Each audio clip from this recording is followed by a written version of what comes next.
I'm so excited to show you what I just bought. Hopefully it wasn't the biggest risk of my life, but let me show you. So here it is, my 2017 Fiesta ST. Now I got this car from auction, and there's a good reason why it was on auction.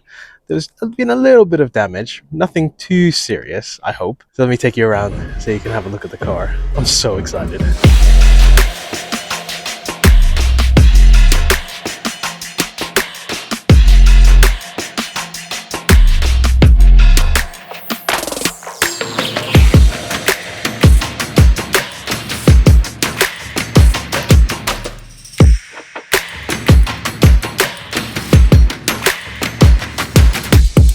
I'm in my first crash damaged car. So Copart's just delivered this.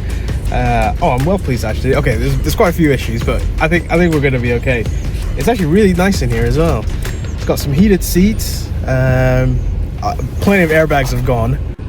So we got steering wheel airbag, the knee airbag that's gone too, the dash. So that's all gonna need ripping out. I'm gonna replace that. Windscreen is cracked. I think that's from the airbag itself. But the seats are really nice, really comfortable. So good bolsters. It's like leather on the outside. It's got heated seats. They seem to work. And on the dash, don't have too many lights. Airbag light, clearly. So I'm well excited. Oh, this is a great car. Okay, we got a lot of work to do. Let me show you around the outside. So the car's just started. Bit of smoke coming out, but that's no, I think that's just more because it's cold. It sounds pretty good. So at the front of the car, that's where most of the damage is. This bumper. That looks... I think that's the intercooler. That might be... Yeah, I think that's perished. Okay, we're gonna have to get that changed. The front bumper is completely... I don't think this is salvageable. Missing a fog light. So we've got one on this side. Headlights are working. That's good. Doesn't look like there's... Oh no. Maybe that's not a crack. Let me check the other side. That right there. Yes, okay, that line is there. I think that's meant to be there. This headlight's working as well. It's a bit loose. Oh yeah, it's very loose. Okay. Alright, we need to check make sure it's not overheating, because that intercooler doesn't seem like there's any leaks. Oh, we even got a full tank of fuel. Look at that. Alright, hopefully this has not been a massive mistake. Okay, there's so much to do. This is under the bonnet. The bonnet is damaged right up here. There's quite a clear bend in that. I'm not sure we could fix that. We might need to replace it. Probably replace the bonnet hinges on both sides as well, because that might be warped, so getting a new bonnet in might be quite difficult. Inside the engine bay, it actually looks pretty tidy, pretty clean. Doesn't look like there's too much damage. One thing I am concerned about is these headlights. So these tabs break off quite often. And yeah, it looks like that's broken right there as well. So we might be able to repair these. If not, I'm gonna have to get some new to me headlights. On this other side, yeah, it's a snap through right there as well. I wonder if it moves so much. And it looks like the top one, that one's gone too. So let's start taking this car apart. Let's cue the time lapse.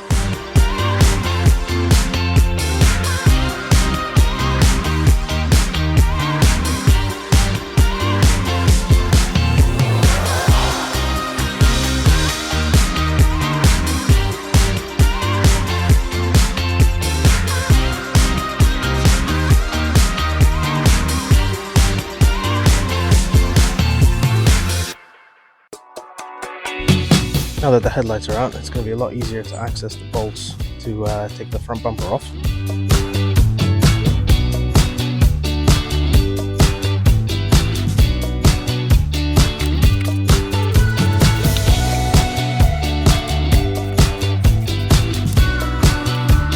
Now we're ready for the big reveal.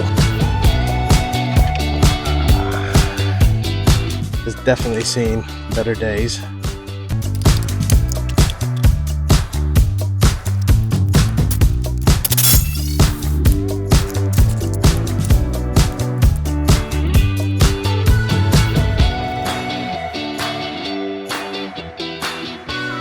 This is the front of the car. And on the left side, that plastic has had quite a bit of a hit right there. There's a little bit of damage in the mounting hole as well, just above it. The other side seems to be okay. Comparison. Now see the intercooler, you can really tell it's had quite a knock just there. Under the engine cover, the engine itself seems to be in fairly good nick. It was ticking over. So this car was listed as runs and drives, and so it does move on its own power. So it is a Cat N. So my plan of attack, I am going to just carry on stripping it down a bit further. Just going to remove the bonnet because that I think needs replacing as well. We've got to replace the windscreen too. Got quite a few parts to order. I think I might be able to save a little bit of money in some areas, but I'm going to see if I can get a plastic covering for this radiator pack. If not, I don't think it's fixable, so we might have to change the whole rad pack. But these cars are quite popular, so parts should be fairly easy to find. Fingers crossed. I hope I didn't bite off too much more than I can chew. But we'll see. Progress over perfection, huh? That's what we're aiming for. Okay, let's keep going.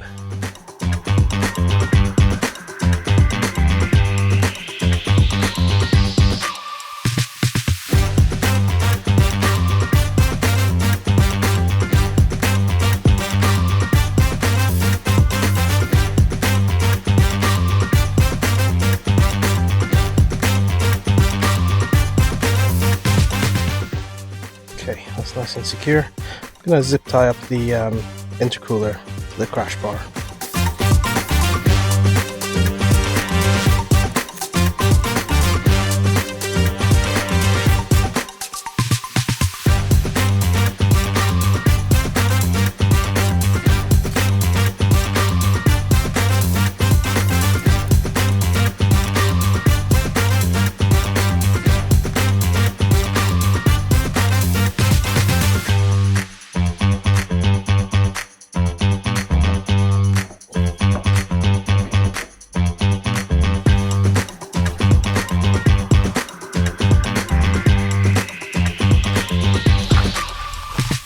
Alright, bonnet's off.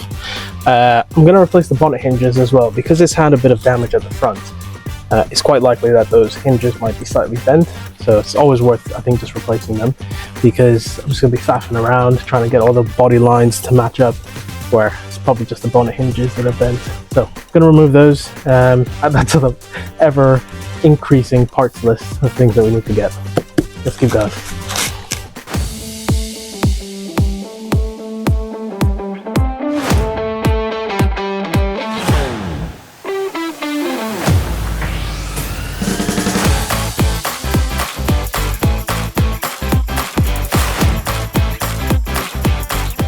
So we've taken out the front bumper, removed the crash bar, but it's actually in pretty good nick, so that's okay.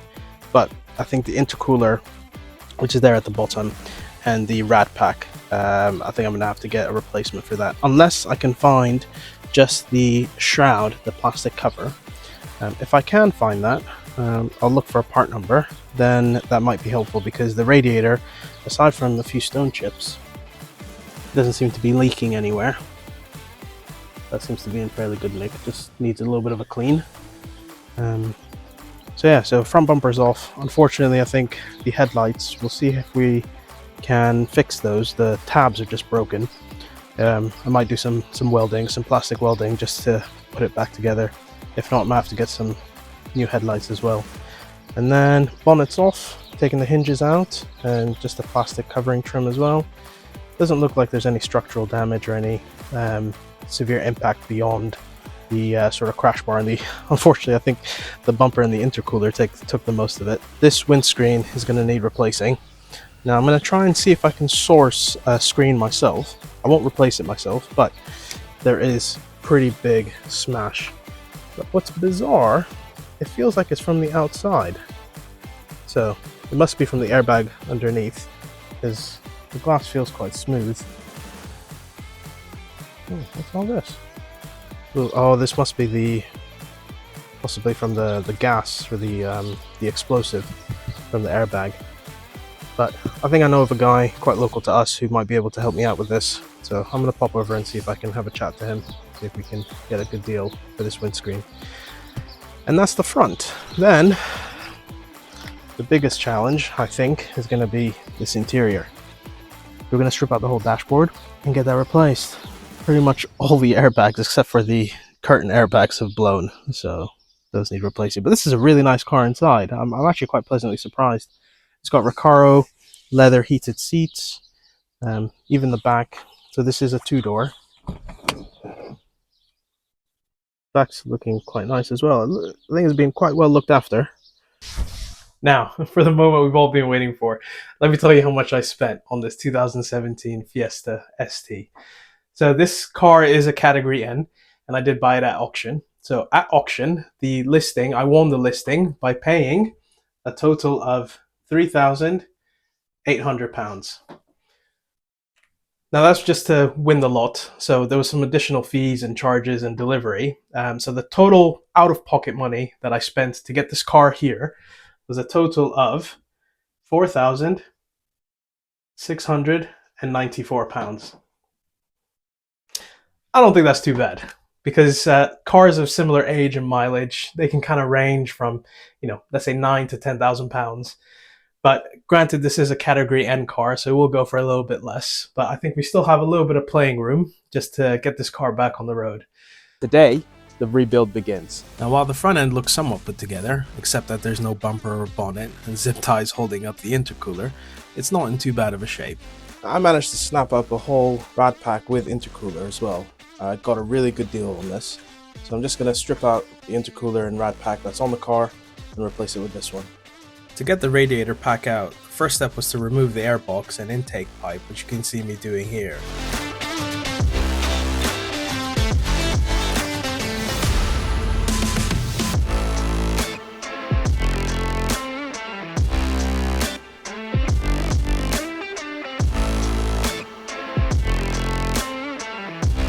Next, I take out the airbox, which is held in with this screw, and the airbox is pulled out. Then I'm under the car to drain the coolant.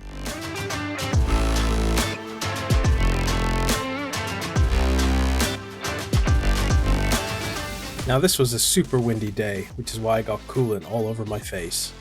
Back on top of the engine bay, I'm disconnecting the top radiator hose, then the bonnet cable, and the wiring harness for the bonnet.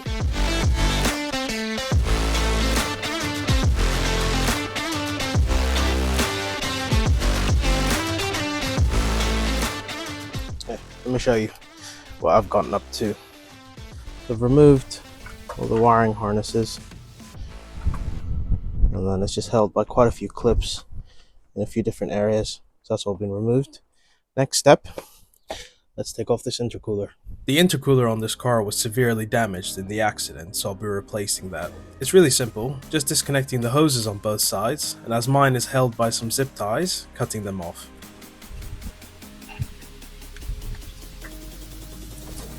The intercooler off. Look at that. As the intercooler is off now, the next step was to tackle the crash bar. It was held in by 4 13mm bolts on each side, which I removed, and this was a bit awkward going at it alone, but I think I managed alright. By removing the crash bar, I got good access to the radiator assembly from the back, so I took off the fan to get off the plastic radiator cowling.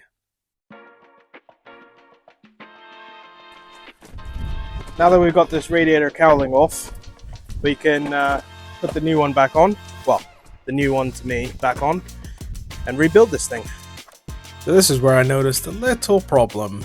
So these plastic tabs hold the radiator in place to the plastic cowling, but one had snapped right off. So I decided to remove the original radiator too and swap it out for the new to me one. It was a little bit fiddly putting the radiator back on.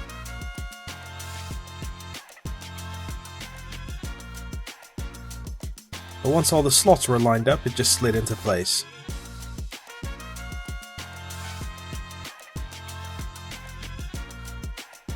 Then the new cowling goes on with the crash bar, and once everything's lined up, I just screwed back all the bolts.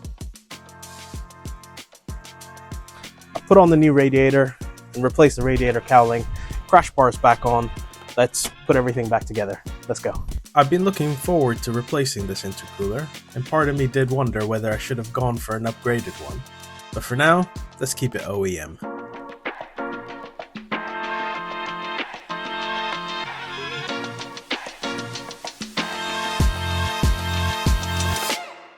So as I was bolting up this intercooler, I noticed that there was a little bit of an oil leak. It looks like it's coming from the sump pan.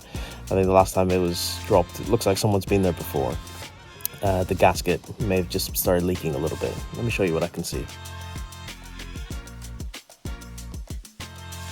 So I think that's where the oil leaks from. So it's just one of the bolts holding the sump pan in. We're making good progress. Intercooler's on. Next up, I'm going to reconnect all the radiator hoses. Put the coolant back in. Let's keep going. The wind has finally settled down now a little bit, so I can show you guys a little bit more. Really sorry about the shaky video quality, but we're doing what we can. Okay, I think we managed to get quite a lot done today. Let me show you where we're at. So we're at the top of the engine bay. Removed the air box. We had to disconnect quite a few lines just to get the whole rad pack out. So we've taken the rad pack out. So I've used the original, what I think is the AC condenser, but I did change the radiator because there was a few broken tabs. So managed to put everything back together now, just the air box that's missing, last few final connectors. And then just gonna top up some coolant. Before refilling the coolant system and bleeding it, I made sure to reconnect the top coolant hose. Next I routed the bonnet cable back to where it needs to go. And then I put the air box back in and reused the old filter as it still looked really good. The air intake pipe goes back in with all the connectors, including the MAF sensor. And this was the sketchy part, refilling the coolant reservoir. I cracked open the bleeding nipple on top of the radiator to let out any air, and also topped up the reservoir until it was full.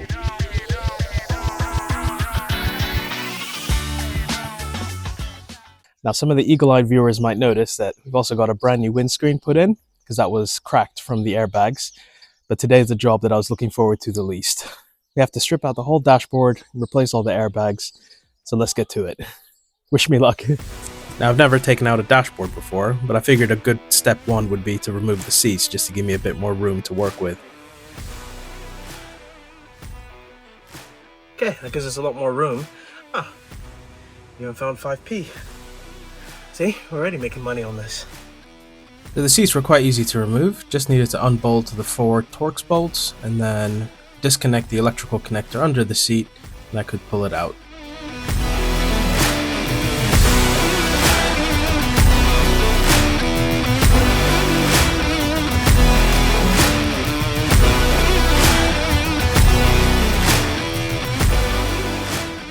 I'm in the back seats now. It's really roomy. There's surprisingly a lot of leg room here. Look at that. It's just traveling in luxury. Who needs a front passenger seat? Next step is to just carry on with this dashboard. Also in the rear, well, you can see clearly this front seat belt is completely locked out, and so is this one here. That's not moving, so those need replacing too. I think we need to take off some trim to access it behind here. But I think I'm just going to focus on the dashboard for now. So let's keep going.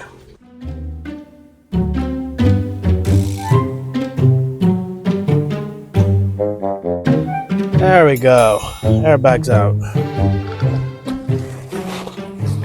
That was not a headache at all.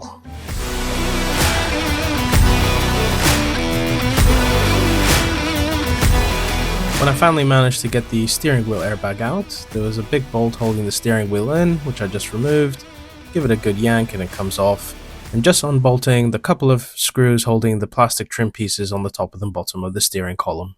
Now, over the years, I've binge watched tons of car videos, and when people have removed dashboards and steering wheels, I've noticed that they put some tape on what I think is the clock spring. Not really sure what it does, but I figured I'd do the same. Then I just work through different parts of the dashboard, just whatever I can access, just removing the glove box, the instrument cluster, and then working my way towards the center console.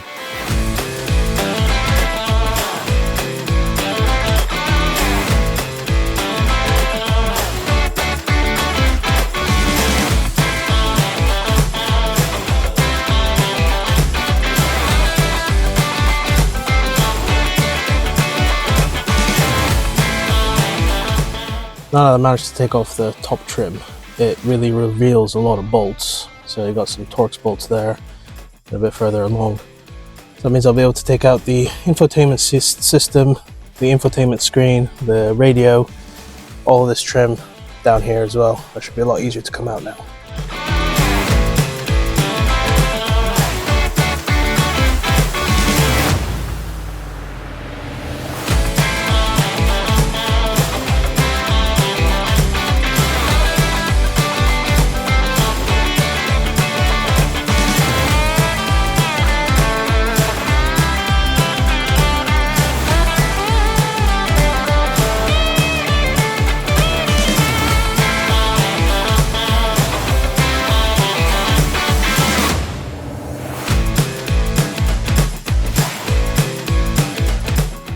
So I always think it's fascinating about how people keep their cars, because you can tell a lot about people.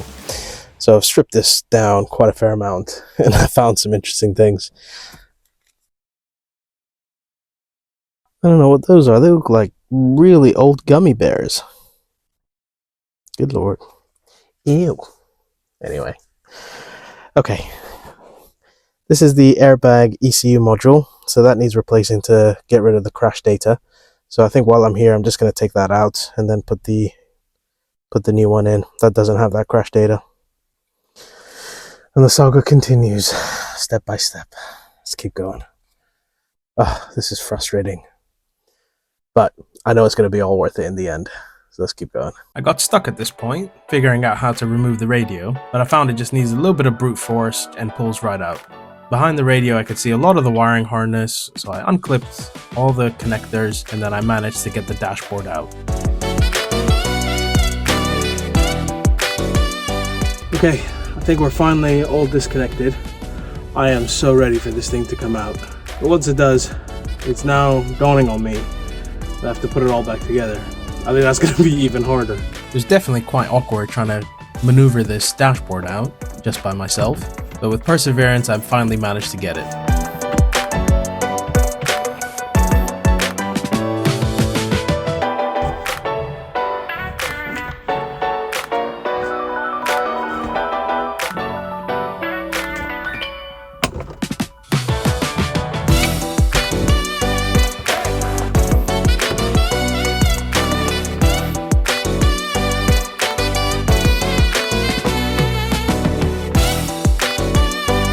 I've managed to remove the old dashboard. I'm just going to strip that off because there's a few parts we need on there. And this is the new dashboard. So on here, I'm just going to give this a quick wipe down and then transfer over, a few little bits like the push button start. There's a bit of tubing at the back, any clips, anything like that.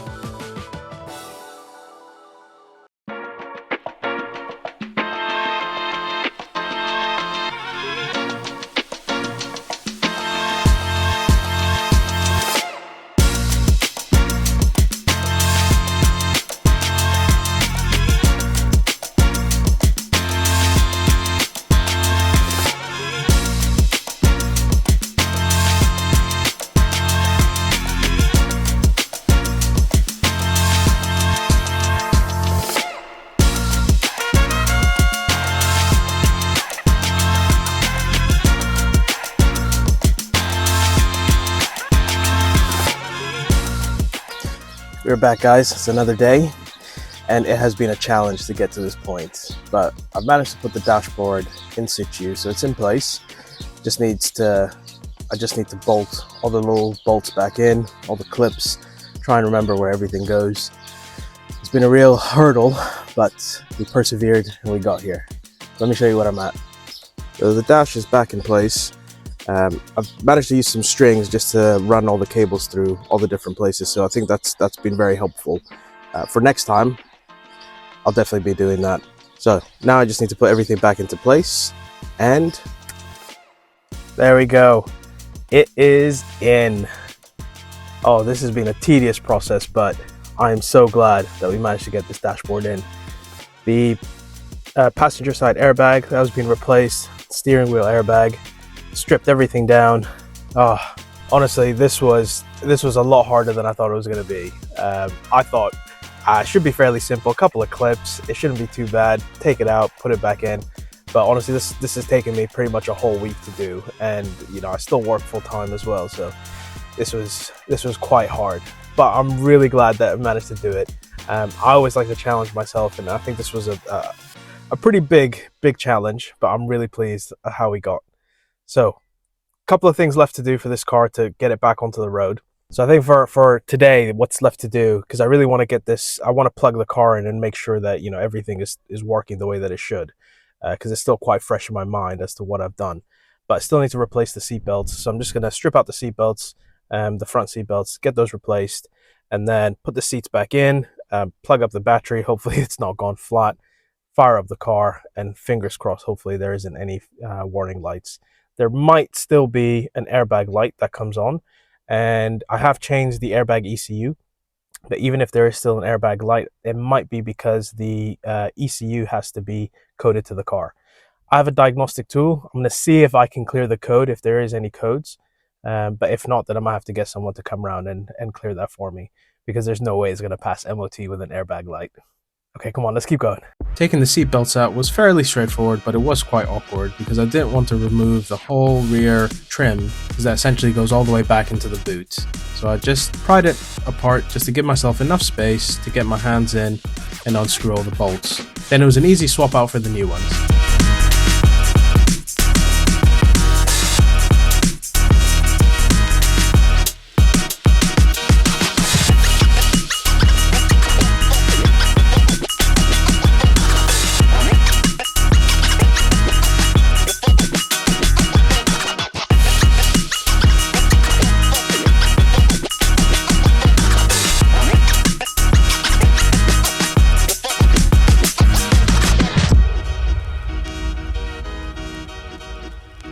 Okay, so we're back. It's another day. Now I've connected the battery. Now is the moment of truth. I need to turn the car on and see if there's any warning lights, specifically the airbag light. I'm going to test all the controls just to make sure I haven't forgotten to plug something. I'm a bit nervous. I definitely don't want the airbags to explode, so I'm going to lean back in the chair as much as possible. And yeah, we'll give this a go. Let's see what happens. Let's cue the dramatic music. Okay, oh, it's come back. It went off for a second, but it's come back now. I'm gonna plug in my diagnostic tool and see if I can clear the codes. See how many fault codes come up. Oh, restraint control module. Okay, that might be where the airbag light is there. Okay, you got a lot of faults. Powertrain, ABS. Right, let's just quick erase. Just gonna turn the car on again. Let's cycle it off. Let's give it a go again and see what happens. Oh, battery might be running a bit dry. Okay, let me just put a jump pack on it and see if that'll help. So that hasn't worked. So the crash data is still recorded there. I tried clearing it with the diagnostic tool, but it's just come right back.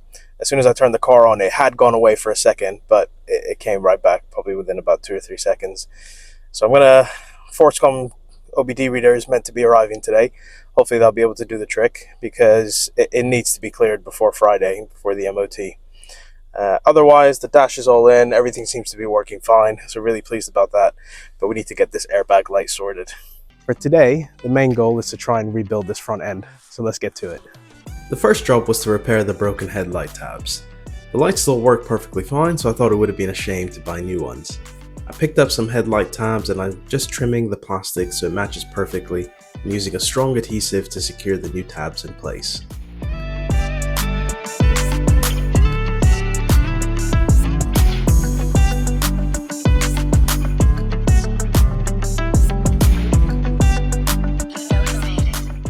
While the tabs dry, I put back the bonnet on the car, and then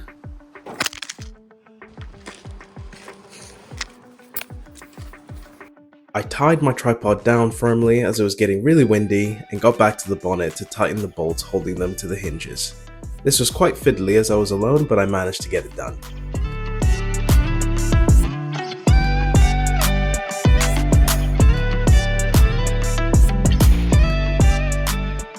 The weather today was really against me, as it just started to rain, but luckily I managed to secure the bonnet just in time to protect the engine bay from the wet. So I just started chucking it down as I was putting on the bonnet, and so I figured I might as well just jump in the car, get some shelter, and figured this would be a good time to explain what's been going on with this airbag light. Because I changed the dashboard and changed all the airbags that are blown, I changed the seat belts as well. When I plugged the car in, started up again, there's an airbag light that comes on. So I scanned it with my diagnostic tool, and the errors that came up saying that it was the driver's seat and passenger seat tensioners, seatbelt tensioners.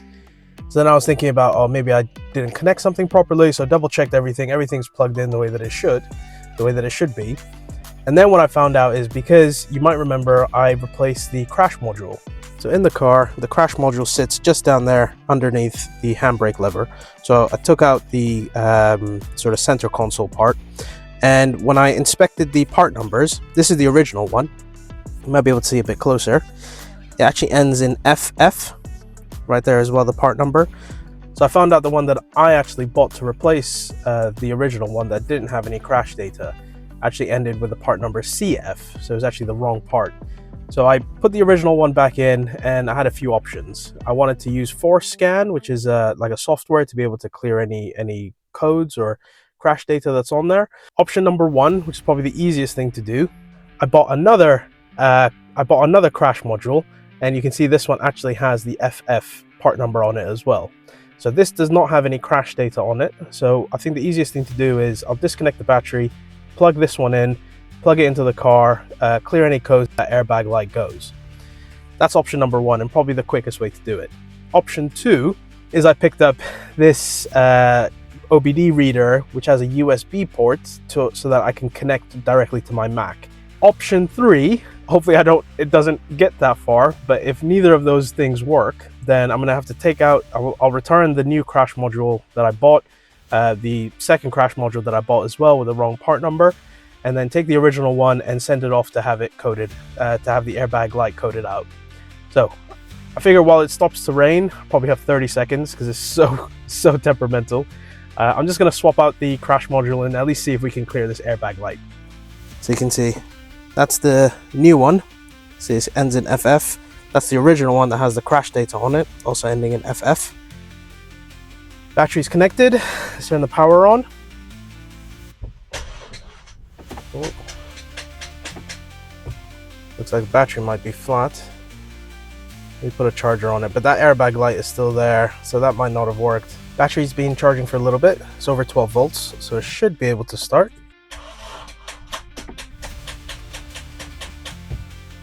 So while I left the battery to charge for longer, I went back to the bonnet to line it up with the body panels.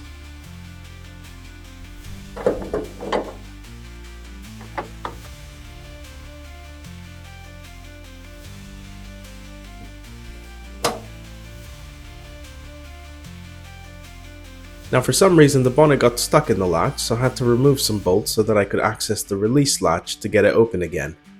So I'm not really sure what happened, but the bonnet got caught on the latch, so I managed to finally release it. So let's lift it up and take a look, because I had to remove a lot of bolts. It was a real headache.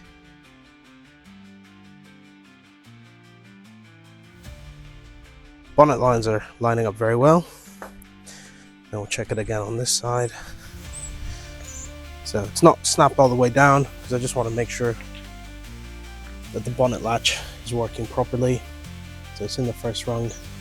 I'm just going to grease it up before, because I did push it all the way down and it got stuck. Okay, back in the car. The battery's been charging for a while, so let's flip the car on and let's see what we can do. Honestly, sometimes it feels like it's one step forward and 2 or 3 steps back. Let's see if we can fire the car up. Perfect. Purring like a kitten, but that airbag light is still there. I think what I'm going to try and do is clear the codes just with my Autel diagnostic tool, because I put the new crash module in, which shouldn't have any crash data on it. So it might be a case of just clearing all the codes. So let's do that first. Okay, let's auto scan. Let's see, it's likely going to be quite a few faults. All right, so we're coming up with 3 faults. Powertrain, crash input. Why is that? Not sure why it's still storing crash data, because the crash module that I have, I was told, the seller told me that there wasn't any crash data on it. So unless the car is recording it from somewhere else. Let me see if I can try and clear it. I'm just going to clear all the codes and then see if anything comes back. Okay, looks like that hasn't worked because the airbag light is still on. It's still recording crash data onto the crash module. So what I'm going to do is use this 4Scan OBD reader that has a USB port and connect that to my MacBook, and using using the 4Scan software, hopefully I'll be able to clear any crash data from there. So let's give that one a try. Hit another roadblock. While I was charging up the car, getting the software ready 4Scan to be able to clear the airbag light, the battery's just gone. It's gone completely. If I try and start the car, there's nothing. It is struggling. So I'm actually away for a whole week, from a couple of days. So I think I might have to leave a trickle charger on just to get this battery up and running. I think it's been sat for a bit too long, so there's no way I'll be able to do the coding for now, at least until the battery gets back up and running. It's about 8 volts so far. It's dropping, but the trickle charger's on now, so hopefully it should get back up to a good charge. We haven't done as much as I would have liked today. We did manage to fit the bonnet. I really did want to clear this airbag light. The front bumper still needs to go on, so it's just like the last little final bits to get this car up and running, which is quite frustrating. But it's still there.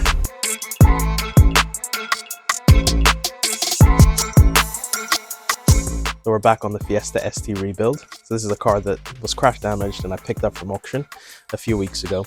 I missed the last MOT deadline, partly because it looks like this, but we do have a bonnet on. We have one headlight. There is no front bumper, and there's still an airbag light inside as well on the dash. Oh, and let's not forget, there's a little bit of an oil leak, but that shouldn't be too bad. Let's fit the front end, service the car and fix the oil leak, hopefully clear that airbag light so we can finally get this car back on the road. This is the last push. I'm determined to get this done. I'm so excited. So let's get to it.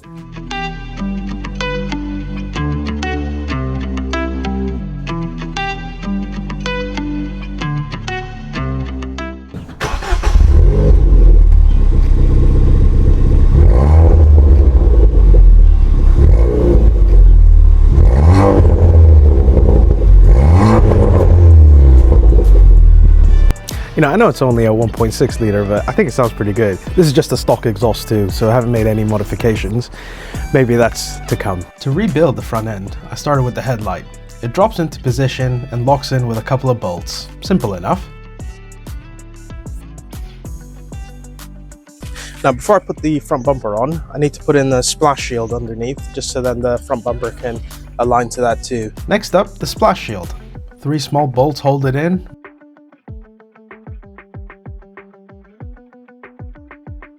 But I quickly realized the bumper has to go on before the headlights, so off they come again.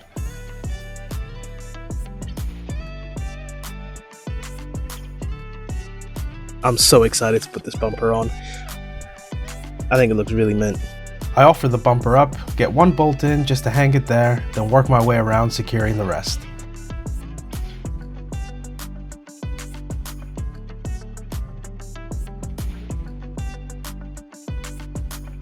And yes, headlights back on for what feels like the 100th time.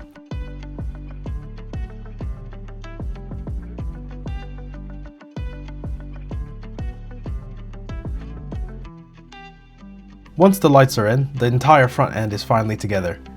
Now the body line, you can already tell, with this headlight, it's a little bit of a gap just underneath. I don't know if you can see, you might be able to just see, yeah, a little bit of the bracket underneath. So I think this bumper just needs to lift up ever so slightly. There's the gap on this side, so close to the wheel, it's quite nice and tight, it's perfect. It just ever so slightly opens up towards the top, just there. So just have to do a little bit of tweaks, a little bit of adjustments. So I'm just going to put everything in place, and then we could mess around and see how we can get everything perfect.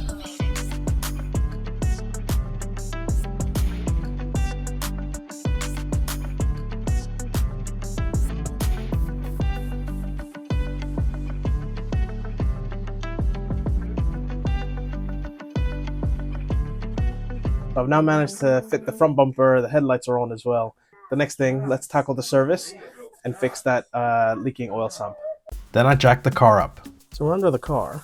See, the main oil leak is coming just from this bolt here. So I'm going to remove this bracket. This is the ducting for the intercooler. Then there's lots of bolts. I think there's probably 10mm bolts all around, and there's a few bigger bolts bolting into the gearbox. It doesn't look like there's any oil coming from above. It's up there, that's looking quite dry. So I think it's all just coming mainly from this bolt under here.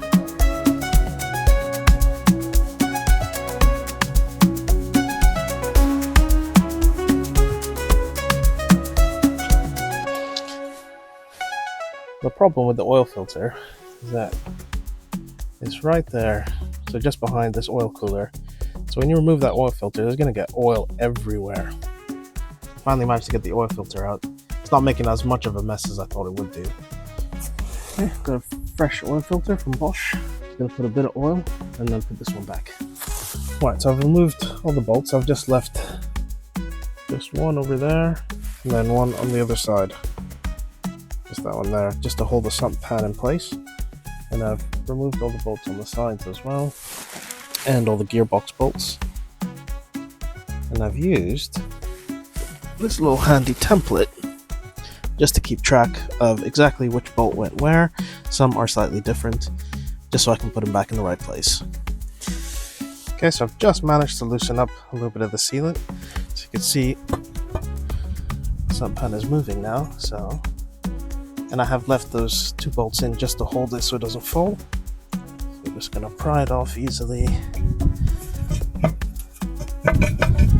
But I think that's ready to come out. There we have it. Sump pan is out.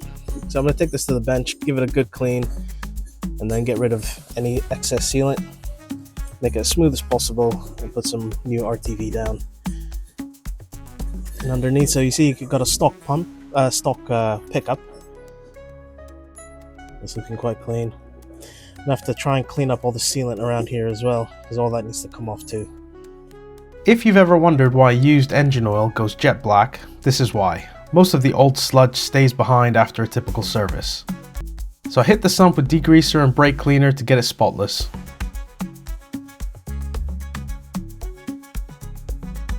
Removing the old silicone is crucial if you want to get a proper seal. So I scrape everything back to clean metal, then run a fresh bead of RTV around the pan.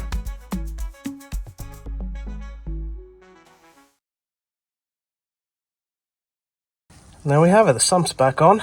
There's even the nice little squeeze out of the RTV. You can see just over there. So we managed to get it done fairly smoothly.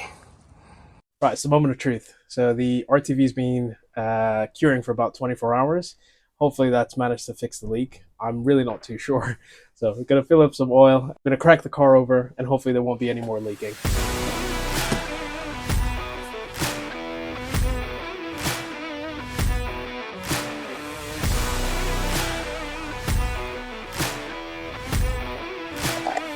There we go, liquid gold.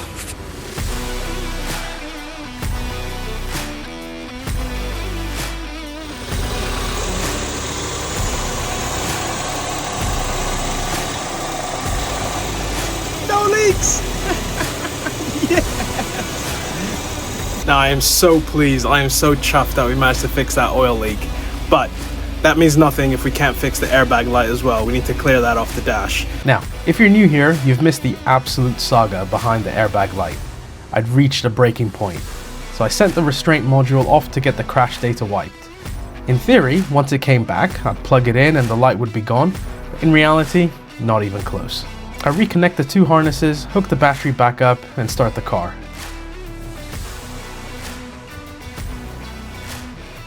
Okay, this is the real test now. So the module's back in, I've reconnected the battery. It has been off for quite a few days, so hopefully it hasn't gone flat. Fire up the car, and fingers crossed this has done it.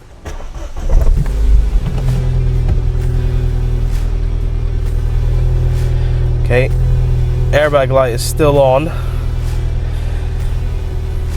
That might not be too bad. We might just have to clear the codes. So I'm just gonna let the car run for a little bit, and then I'm gonna get my diagnostic tool, plug it in, and let's see if we can clear the codes. Yes, we got quite a few faults. I'm just going to clear them all. All right, it's been charging for a little bit. Let's see.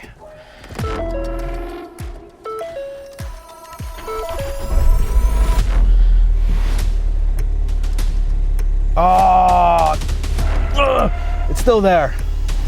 It's still there. It's still showing crash input. What? Maybe I got scammed. That crash input should have been erased. But then... There's no airbag light. Oh, I fixed it! Oh my gosh.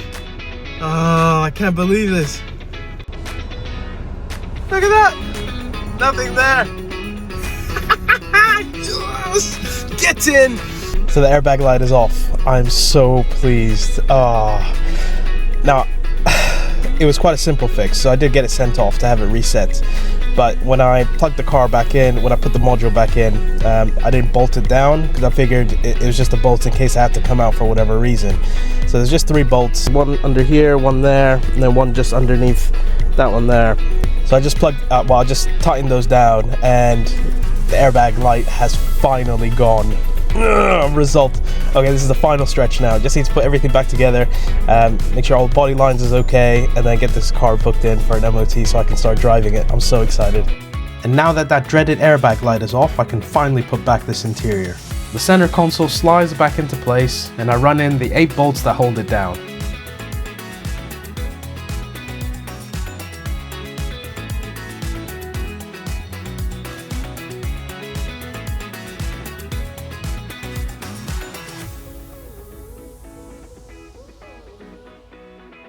After that, it's just the final interior trim pieces, and this cabin is done properly.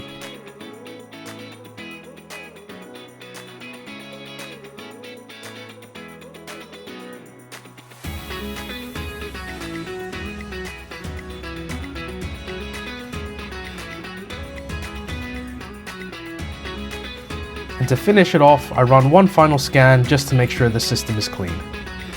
Look at that. No faults. Managed to clear everything.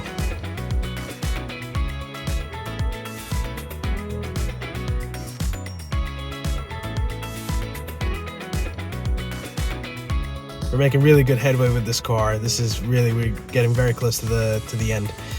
Just last few little bits and pieces to do, nothing too major, but the airbag light, that is a big win for today. So I'm so pleased. So now the interior is all put back together, and the front end is rebuilt as well. So I think this car is ready for the next step, which is booking it in for an MOT. Because we'll need that so that we can get this car out on the road and start driving and enjoying it. The Fiesta failed the MOT, and the reason, you'd be quite surprised, it caught me completely off guard. So in the last video I said that the Fiesta was finally ready for its MOT. So I took it in, had it booked, but it failed. And it failed pretty badly. There was a small defect in the front offside tire, which can be quite dangerous because it could blow out on the road at any time. So in today's video, I'll show you everything they need to do to get this car back on track. And these are the sorts of jobs that you don't really plan for, but you can't avoid. So if the Fiesta passes this retest today, then the car is finally ready to go back onto the road. So let's get to it. Unfortunately, this car failed its MOT due to the front right tire having a bulge. And there were also a couple of advisories which we're going to get sorted today as well. So first up is the drop links. So I'm jacking up the car to remove the wheel so I can get access to the suspension.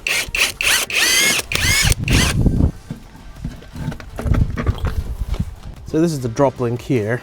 That's the bottom part, just that metal bar going all the way to the top up here. So it's just 2 bolts to remove it. Might just need to use another jack just to lift up this whole wheel assembly, just to take the pressure off that drop link.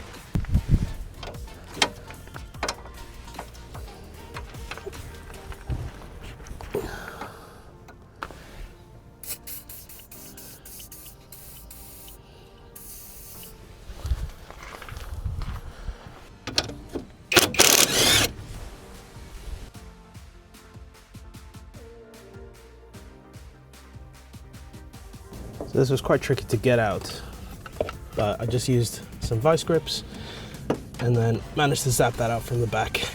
All right, so now we just need to take the drop link off. It's crazy, just to remove 2 bolts, you need to use so many tools. Since the drop link was held at an angle, it was quite tricky to just pull it out, so I tried a few methods to straighten the anti-roll bar and the shock absorber which the drop link bolts to. So using the jack with a trusty plank of wood didn't quite work, so I tried a ratchet strap instead to squeeze down on the anti-roll bar. But that was also a fail. So I ended up resorting to a good old-fashioned C-clamp between the sort of lower control arm and I think where the drop link ties into, and it's finally freed it out. Oh, there we go. Drop a comment below if you think this is overkill to remove 2 bolts. So this is the old drop link, so there's quite a bit of play in that one. We'll compare it to the new one that I've got here.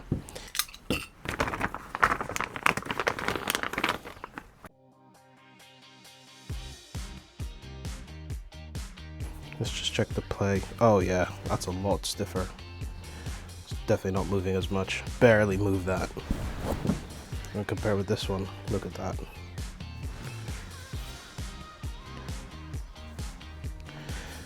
So these were definitely due a change. Now let's pop this one back on the car.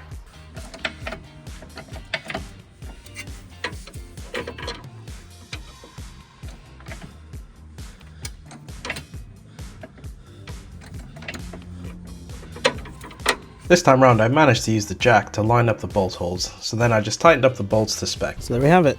Drop link is in. It's bolted up on both sides. Let's just pop the tire back on and then get this car, give it a little test drive, just make sure it's not knocking anymore. Making good headway, so let's crack on. Even though there was an advisory just for the left side, I decided to change both as I figured the other one is probably on its way out anyway. So I just popped the wheels back on, and next up we just need to go and sort out these tires. Tire rod done. So next up, I'm gonna jump in the car, get it to the sort of tire center to get new tires put on the front and get the wheel alignment sorted. And then I'm gonna take it for a retest, and fingers crossed that should be everything. Yeah, good. I don't know if you can make it out on camera, but it's a very slight bulge just there. That small bulge is what made this car fail its MOT, so I hopped over to Pro Tire where they got both front tires replaced and also sorted a wheel alignment for the car. Now I'm not too sure exactly what all these numbers mean, but what I do know is that there's a lot of red. So after I picked up the car, they handed me the post alignment chart, which is looking a lot better, but couldn't get it perfect as apparently these cars don't have rear adjustment points, but this will do just fine for now. Now that we've got everything sorted, let's jump back in the car, take it to the retest, and fingers crossed it finally passes and this car is sorted. Come on, let's go. A little longer than a few minutes later. It passed! Yes! Get in! Oh, I'm so pleased. We did it! Yeah, it passed.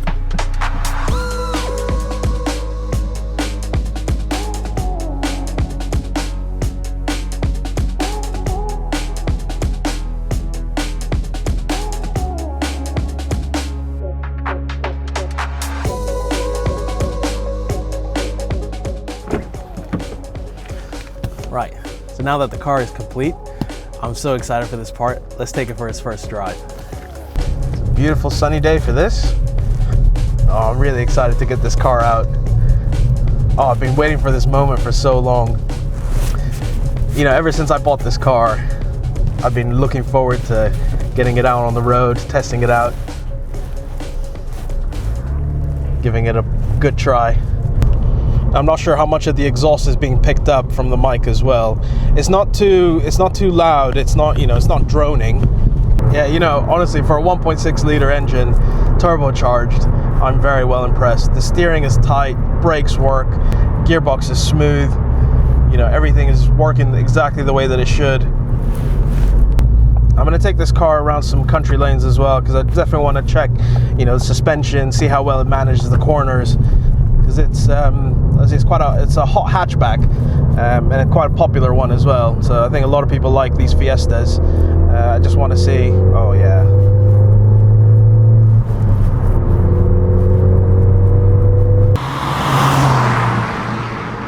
And I think for some people who have Fiestas, Fiesta STs, or these hot hatches, you know, definitely put a big boy exhaust on it. I don't want to be, I don't know, if I was to keep the car, I definitely don't think I would do it to that extent, but even just stock and standard, the exhaust is actually really good. Once the car warms up, we'll definitely let it stretch its legs and see what this car can do. But steering is tight, it is responsive, the gearbox is very smooth, there's no clunking, it switches through the gears very, very easily. But I am pleased. Well done. Good job car. Alright, we got a little open stretch of road. Let's give it a go.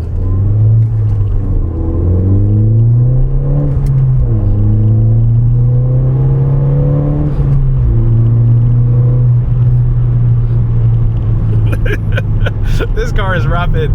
This car is rapid. Now I'm not sure what the 0 to 60 time is. I think it's definitely sub 7 seconds. But it's definitely not sub 6. Maybe 6.5, 6.6, something like that. Stock, these come with I think it's 184 brake, probably about similar amount of torque as well. Yeah, this exhaust is nice, man. This is good.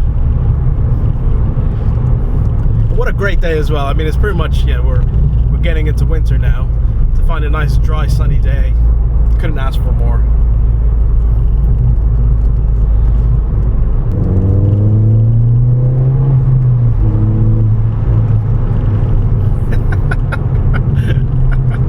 This car is fun. This car is fun. I get why a lot of you know, maybe first-time drivers or you know, people who are really into cars go for, you know, hot hatches like this. There's not, you know, tremendous amount of power, but it handles well around the corners. You know, I've done some country lanes. Yeah, this is good. I think one of the biggest wins is the fact that there's no lights on this dashboard. It is pristine, crystal clear. I scanned the car again today, and again, no fault codes as well, so I'm so pleased. I'm so chuffed. Now I'm sure you're super keen to know how much it has cost to get this car to this point. Next up, I'm going to show you exactly what everything's cost just to get this car to this stage now and driving again. And so here we are, the moment of truth. Was this rebuild worth it, or just a complete money pit? So here's a full cost breakdown of all the things I had to get this Fiesta ST fixed.